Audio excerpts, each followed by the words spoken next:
महाराष्ट्र में सरकार का आतंक और अत्याचार दिन ब दिन बढ़ते ही जा रहे हैं।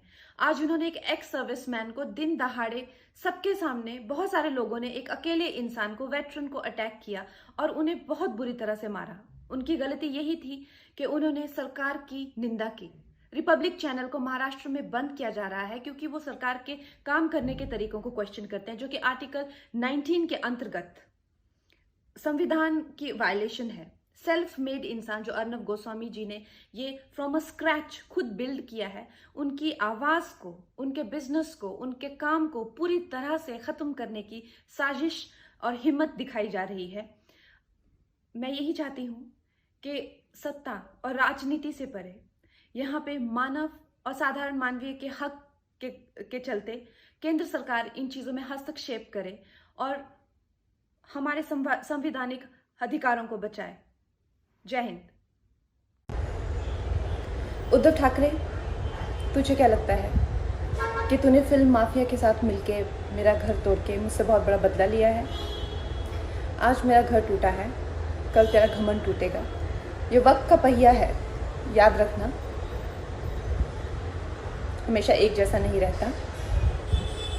और मुझे लगता है कि तुमने मुझ पर बहुत बड़ा एहसान किया है, क्योंकि मुझे पता तो था कि कश्मीरी पंडितों पे क्या बीती होगी।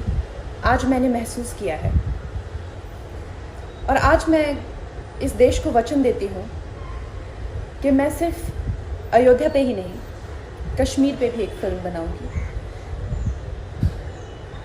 और अपने देशवासियों को जगाऊंगी, क्योंकि मुझे पता था हमारे साथ होगा तो होगा, लेकिन मेरे साथ हुआ है, इसका कोई मतलब है, इसके कोई मायने हैं। और उद्धव ठाकरे, ये जो क्रूरता और ये जो आतंक है, अच्छा हुआ ये मेरे साथ हुआ, क्योंकि इसके कुछ मायने हैं। जय हिंद, जय महाराष्ट्र। संजय राउत जी, आपने मुझे कहा कि मैं एक हरामखोर लड़की हूं।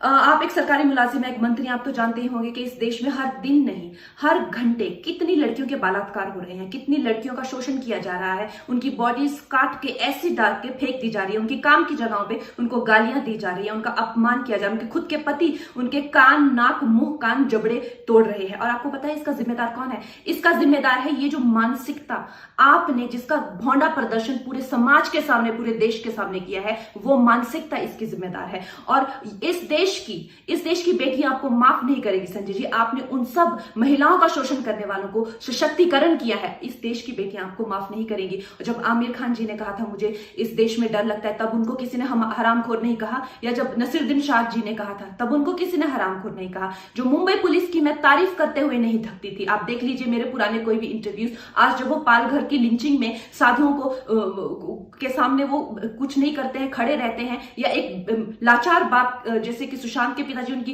एफआईआर नहीं लेते हैं, मेरी स्टेटमेंट नहीं लेते हैं, तो इस प्रशासन के चलते हुए अगर मैं उनकी निंदा करती हूं, ये मेरी अभिव्यक्ति की आजादी है, मैं उनकी निंदा करती हूं। संजय जी, मैं आपकी निंदा करती हूं, आप महाराष्ट्र नहीं हैं। आप ये नहीं कह सकते कि मैंने महाराष्ट्र की निंदा की। और संजय जी, मैं 9 सितंबर को आ रही हूं, आपके लोग कह रहे हैं कि आप लोग मेरा जबड़ा तोड़ देंगे, आप लोग मुझे मार डालेंगे। आप लोग मुझे मारिए, क्यों? क्योंकि इस देश की जो मिट्टी है वो ऐसे ही खून से सींच कर इस देश की जो गरिमा है और अस्मिता के लिए न जाने कितने लोगों ने अपनी जान दी है। और हम भी देंगे संजय जी, हम भी देंगे, क्योंकि हमको भी वो कर्ज निभाना है। मिलते हैं 9 सितंबर को। जय हिंद, जय महाराष्ट्र। अपने खिलाफ बात करने वालों को हम रास्ते पर रोककर मारेंगे और सरकार के समर्थन से हम ये काम करेंगे, ऐसा महाराष्ट्र के इतिहास में कभी नहीं हुआ। जो बात गलत है उसको गलत कहना ही चाहिए, लेकिन उस बात से महाराष्ट्र का जितना अपमान होता है या महाराष्ट्र पुलिस का जितना अपमान होता है, उतना ही अपमान सरकार जिस प्रकार की कार्रवाई कर रही है उस कार्रवाई के कारण महाराष्ट्र का पूरे देश में हो रहा है।